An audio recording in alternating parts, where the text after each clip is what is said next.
ಶ್ರೀ ಶ್ರೀ ರಂಗನಾಥಾನಂದ ಸ್ವಾಮೀಜಿಯವರ ಹಾಗೂ ಅನೇಕ ಮಠಾಧೀಶರುಗಳ ನೇತೃತ್ವದಲ್ಲಿ ಮತ್ತು ಹಲವು ಗಣ್ಯರ ಸಮಾಗಮದಲ್ಲಿ ದಿನಾಂಕ 28/6/2024 ಶುಕ್ರವಾರದಂದು ಶ್ರೀ ಕ್ಷೇತ್ರದ ಮೂಲ ದೇವರಾದ ಶ್ರೀ ಭಕ್ತಮುನೇಶ್ವರ ಸ್ವಾಮಿ ಹಾಗೂ ನಂದೀಶ್ವರ ಸ್ವಾಮಿ ನೂತನ ದೇವಸ್ಥಾನದ ಪುನರ್ ಪ್ರತಿಷ್ಠಾಪನಾ ಮಹೋತ್ಸವ ಕಾರ್ಯಕ್ರಮವನ್ನು ಹಮ್ಮಿಕೊಳ್ಳಲಾಗಿದೆ.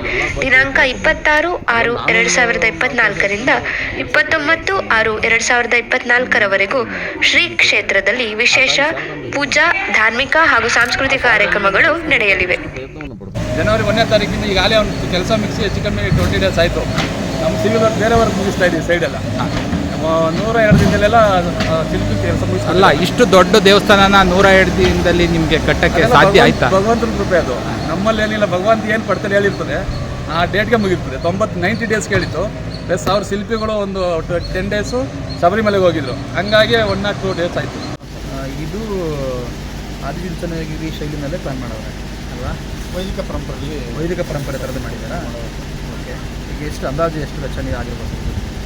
ಈಗ ಆಗಿರೋ ದರ್ಶನ ಒಂದು ಕೋಟಿ ಇದಾಗಿದೆ. ಎಷ್ಟು? ಒಂದು ಕೋಟಿಗೂ ಅಧಿಕ ಆಗಿದೆ. ಆಮೇಲೆ ಇದು ಯಾರು ಶೈಲಿಗಳು ಯಾವ ಕಡೆಯವರು? ಕಾರ್ಕಳ ಕಡೆ ಶಿಲ್ಪಿಗಳು. ಕಾರ್ಕಳ. ಅದಕ್ಕೋಸ್ಕರನ ಇದು ನಾಡಿನ ಜನತೆದು, ಇಡೀ ನನ್ನ ಭಕ್ತರೊಂದು ನಂದಲ್ಲ. ಆಮೇಲೆ ಬರೀ ಈಗ ಹೊಸ ಕಟ್ಟಿದ್ದೀರಲ್ಲ, ಆ ಕಟ್ಟಡದ ವಿಶೇಷತೆ ಏನಾದರೂ? ಅದು ಎಲ್ಲ ಶಿಲೆಯನ್ನು ತಿದ್ದಿ ಯಾವ ರೀತಿ ಪೆಟ್ಟನ್ನು ಹಾಕಿ ಒಂದು ಶಿಲೆಯನ್ನು ಮಾಡ್ತಾರೋ ಅದೇ ರೀತಿಯಲ್ಲಿ ಈ ಕಲ್ಲಿನ ಶಿಲೆಯನ್ನು ಒಂದು ಜೀರ್ಣೋದ್ಧಾರ ಅಂದರೆ ಇನ್ನು ಜೀವಮಾನಕ್ಕೆ ಅದನ್ನು ಮಾತಾಡ್ಸೋಕ್ಕಾಗದಂಗೆ ಒಂದು ಗುಡಿಯನ್ನು ನಿರ್ಮಾಣ ಮಾಡಿ. ನಮ್ಮ ದಕ್ಷಿಣ ಭಾರತ ಶೈಲಿನೇ ಅದು. ಖಂಡಿತ ಆ ಥರ ಶೈಲಿಯಿಂದಲೇ ಮಾಡಿದ್ದಾರೆ. ಖಂಡಿತ. ಸರಿ. ಅದನ್ನೆಲ್ಲ ಏನು ಭಕ್ತದ ಕೇಳ್ಕೊಂಡು ಅವ್ರು ಹೇಳ್ತಾರೆ. ಈಗ ಮೇಯ್ನು ಮುಖ್ಯವಾಗಿ ಮುನೇಶ್ವರ ಸ್ವಾಮಿ ದೇವಸ್ಥಾನ. ಮುನೇಶ್ವರ ಸ್ವಾಮಿ ನಂದಿ ಅಂದರೆ ನಂದಿಯ ಅವಕಾಶ ಇಲ್ಲದೆ ಯಾವುದೂ ನಾವು ಮಾಡೋಕ್ಕಾಗಿಲ್ಲ. ನಂದಿ ಅದರಿಂದಲೇ ನಂದೀಶ್ವರ ಮಠ ಅಂತಕ್ಕಂಥ ಹೆಸರನ್ನ ಪ್ರಸಿದ್ಧಿ ಆಯಿತು.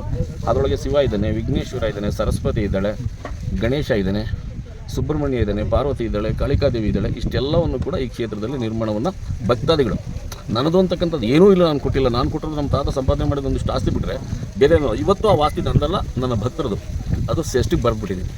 ಆಮೇಲೆ ಇನ್ನೊಂದು ಸ್ವಾಮೀಜಿ, ಈಗ 30 ವರ್ಷ ಆಯ್ತಲ್ಲ, ಈಗ ಜಾಸ್ತಿ ಆಗಿದೆ, ಇಲ್ಲಿಂದಲೂ ಆಗಿದೆ. ಇದೊಂದು ಕಾರ್ಯರೂಪಕ್ಕೆ ಬಂದಿರೋದು ಒಂದು 20 ಮಾಡಾದ್ಮೇಲೆ 30 ವರ್ಷ ಈಗ ನಡೆದಿದೆ. ಆ 30 ವರ್ಷದಿಂದ ಈ ಮಟ್ಟದಲ್ಲಿ ಇದು ನಿಂತಿದೆ. ರಸ್ತೆಯಿಂದ ಹಿಡಿದು ದೇವಸ್ಥಾನದ ಎಲ್ಲವನ್ನು ದೇವಸ್ಥಾನಕ್ಕೋಸ್ಕರ ರಸ್ತೆ ಮಾಡಿಲ್ಲ.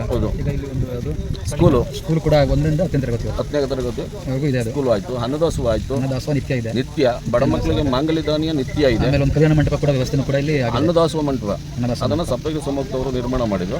ಅದರೊಳಗೆ ಯಾರನ್ನ ಬಡವರು ಬಂದಾಗ ಅವ್ರಿಗೊಂದು ಮಾಂಗಲ್ಯ ಕೊಟ್ಟು ಅನ್ನದಾಸೋಹ ಕೊಟ್ಟು ಕಾರ್ಯ ಮಾಡೋರು.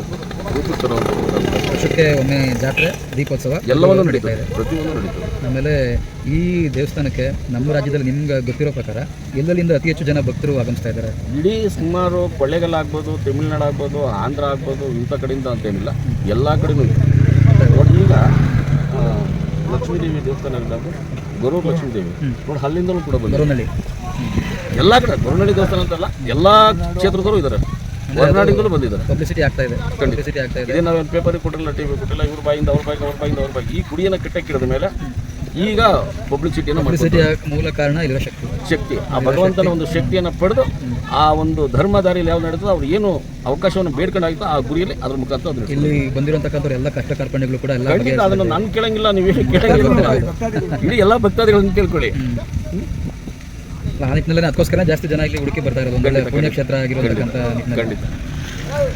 30 ವರ್ಷದ ಹಿಂದೆ ಇಲ್ಲೊಂದು ಚಿಕ್ಕ ಒಂದು ತೋಪಲ್ಲಿ ಇಲ್ಲಿಂದ ಒಂದು ದೇವಸ್ಥಾನ ಒಂದು ಪೂಜೆ ಮಾಡ್ತಾ ಇದ್ದು, ಅದ್ರ ರೀತಿ ನಾನು ಮಾಡಿದೆ.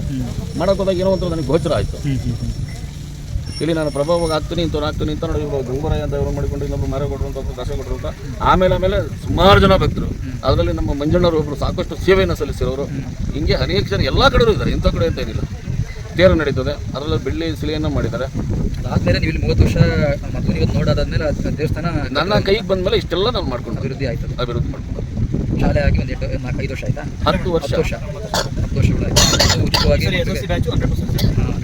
ಉಚಿತವಾಗಿಯೇ ವಿದ್ಯಾಭ್ಯಾಸನೂ ಆಗ್ತಾ ಇದೆ. ಖಂಡಿತ. ಅವ್ರಿಗೆ ಬಟ್ಟೆ, ಅನ್ನದಾಸೋಹ.